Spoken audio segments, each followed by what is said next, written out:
Today is Mackenzie's birthday. He's got a few friends round upstairs. They're having a party. That's nice. I'm pleased for him. Before you go ask, no, I didn't get him a present or even a card. I don't celebrate other people's birthdays.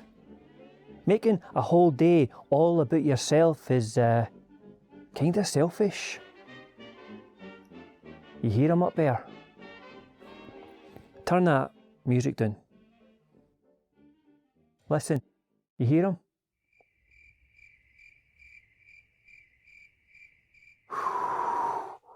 Will drive you bonkers. He never invited me, by the way, and that's fine too. In fact, I wouldn't want to go. If they want a party to reach a certain level, then you'd probably want me there. But no. Let them have their fun. Can I say something? No. In fact, if McKenzie called me right now, begging me to come to his party, then I wouldn't even take his phone call. No.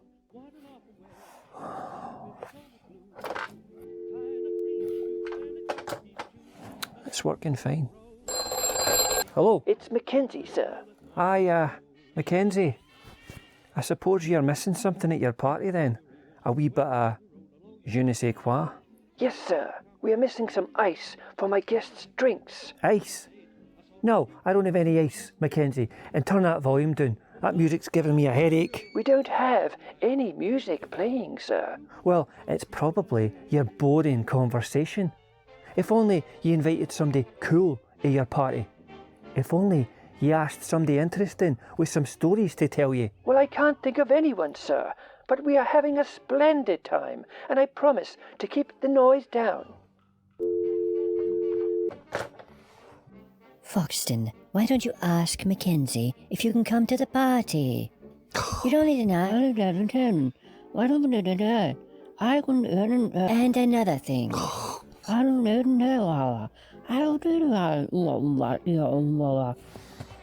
Rude. Psh, nah. Let Mackenzie have his stupid birthday party with his stupid friends and his stupid face. It's not like he's got many left, is it? Anyway, all this selfishness reminds me of a story.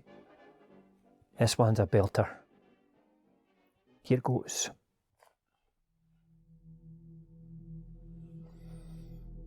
This is a very dangerous story to share. It could get us all killed. I'll keep the details as murky as possible, but still, I'll be treading on eggshells here. The protagonist in our story will remain nameless. Sharing his true name would be a disaster. And I'm not blowing smoke here, guys, nah. It would be very, very bad. Trust me though, when you hear this story, you won't want to know his name either. I'll refer to him only as X. Hands down, without a doubt, the most controversial figure who's ever lived. What X wanted most in the world was to be famous. I don't mean social media famous, celebrity famous. I'm talking mythical. But I'm getting ahead of myself here. Let's start at the beginning. X came from a privileged background. Everything seemed to fall perfectly into his lap. No struggles or strife, just that effortless slipstream to success. X was an athlete in high school, handsome, an all-American jock destined for great things. The cheer of the crowd is what X loved most. The adulation, the worship. The guy couldn't get enough. For all his luck and entitlement, X was a likeable guy. I mean, he wasn't the smartest, but his looks, charisma, and the family purse would make up for any shortcomings. After college, X became an airman in the United States Air Force. The brass made sure the rich kid was sheltered from any real trouble. Can't have our golden boy getting any dirt under his nails now, can we? After the Air Force came the Space Force. X made Colonel. It was all very impressive. On paper, at least. X was at a turning point in his life. Sure, he walked in powerful circles, but something was missing. High school, college, and the roar of the crowd was a long time ago now. Rich? Okay. Impressive career? Nobody cared. What X wanted, needed, was his audience back. All eyes on him. But for that, he would need recognition, a brand. And as fate would have it, an opportunity came up that would make him a household name across the globe. The Mars mission. Oh aye, the first human being to ever step foot in an alien world. That's not just fame, that's history. And it was his for the taking. On August 10th, 2055, the good ship Ares launched from the Kennedy Space Center, bound for the Red Planet. Typically for X, everything went as planned. His was a lone mission, 3 months there and back again.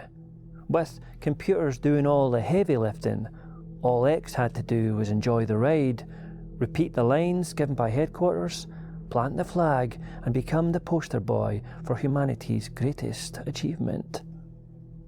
On November 10th, X live-streamed man's first steps on the surface of Mars. Most viewed footage in human history, by the way. Naturally, there was some conspiracy theories, unexplained missing time in the mission, anomalies in video. Some even claimed the whole thing was fake. Knowing what we know now, we'll wish it was. X returned to a hero's welcome on Earth. New York ticker tape parade, beautiful statues. He became a living, breathing idol. Thing is, a guy with that much attention makes a lot of friends and enemies. One particular enemy would soon emerge, unlike anything we'd ever seen before. It was the first anniversary of the Mars mission when everything went terribly wrong.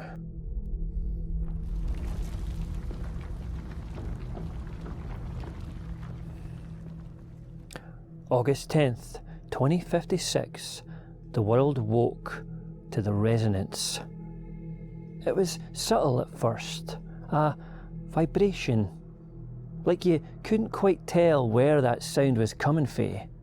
As if not quite the next door neighbour, but the neighbour a few houses down was running his lawnmower, or that same neighbour's truck was ticking over idle. Thing is, everyone heard that neighbour. Every continent, every country, every ear. From Londoners going about their daily business to the indigenous Sentinelese, the world's most isolated tribe. All of us experienced that maddening itch you couldn't scratch, everywhere and nowhere at the same time. But what was it? It was the biggest question on planet Earth, and the answer was simple. We don't know. It went on like this for 1 week before things escalated. That faraway neighbour became the next door neighbour, and that truck growled louder. Week 2, worse. Those vibrations moved inside the home. It was like a breathy inhale and exhale, but every exhale had weight to it. Body. And those guttural breaths vibrated anything that wasn't bolted down. On the 3rd week, that deep breath spoke. Into all our ears, a disembodied voice said, his name. X. X. X. When we heard that voice, we knew, deep down in our hearts and in our souls, that this was the voice of truth, the voice of God. Hearing God speak is difficult to describe or comprehend. It changes a person. His voice told us everything about X and that mission to Mars. 1 billion years ago, the first Martians built a grand stone temple to a god, the one who reigns in the primordial oblivion. This god craved attention and demanded devotion. To honour his power and perfection, the grandest stone temple was erected on Mars, and upon seeing their work, Oblivion was pleased. 1 year ago, November 10th, 2055, that same temple was razed to the ground by X. He was following orders, of course, and one bomb was all it took to erase all traces of an ancient civilization. Why? Control over a narrative, that's all. A tale as old as time. Only gods are older than time. And 1 billion years is but a breath to oblivion. A god who had never left. A god who had remained active, in control and present on his throne. And with his temple destroyed, his smite followed. We were hit by a devastating earthquake. Continents were cut in half, metropolises fell, and millions perished. He shook us all to our very core. X hid in disgrace, a pariah despised by all. By the grace of God, however, Oblivion offered us all a route to forgiveness. The terms of appeasement were simple. 1. We rebuild the temple to Oblivion here on earth. Done. With a god over our shoulder, the temple was erected in a week. It was an awe-inspiring structure, striking fear in the hearts of all. The second condition? The disgraced X would be marched at the end of a sword and sealed inside that temple. No food, no water, no light, no hope. Done. The mighty stone slab was shut behind him, with X screaming the words I can't quite say. The human race agreed to murder the man to save ourselves, and there was no guilt. A small price to pay. The final condition? To appease a god and restore peace on our planet? Here it is. No one will ever speak of, mumble, or utter X ever again. Damnatio memoriae, condemnation of memory. X would be scratched from existence, his name erased from every record, statues torn down and stomped to dust. This false idol's name would never, ever be allowed to leave the lips of another human being. Forbidden, a condition policed by an ever-present, omnipotent God. Done. With homage paid, Oblivion took his hands off the world. The quake stopped, stillness and peace resumed. This wasn't the end of the story, though. This was just the beginning. That third condition was a curse on us. You see, Oblivion and X are intrinsically linked. Can't have one without mentioning the other. There was an elephant in the room with us now. An elephant the world was forbidden to talk about. But talk we did. Today, every single time someone, anyone, mentions the true name of X, spoken aloud or whispered softly, our planet will rattle.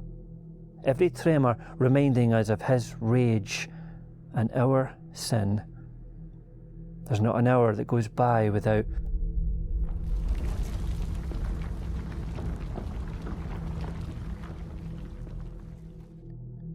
we live in fear now. The hovering guillotine waiting to drop over our heads. One of these days, Oblivion will shake us off this planet for good. Another God, help us.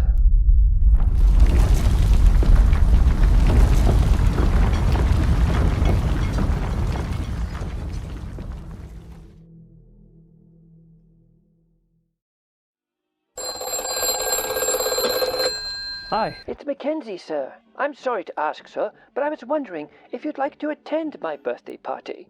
Forgive me, sir, but I didn't think it would interest you. Well, you're right, McKenzie. Normally that kind of thing is beneath me. Well, that's exactly what I thought.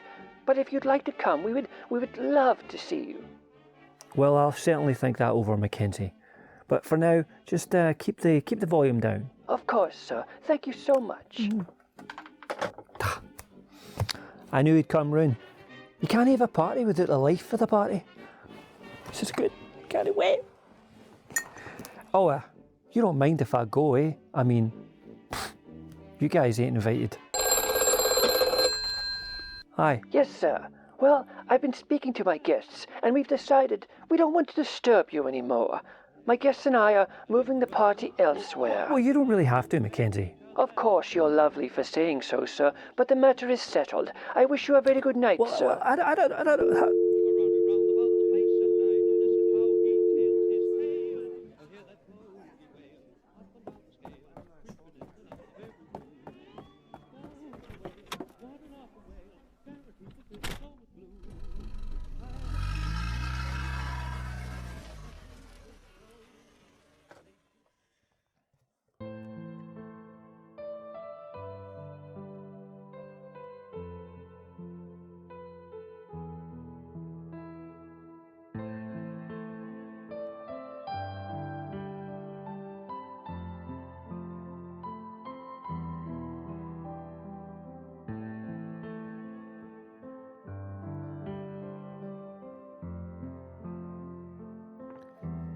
This is a cheap bottle anyway. It's didn't cost me anything.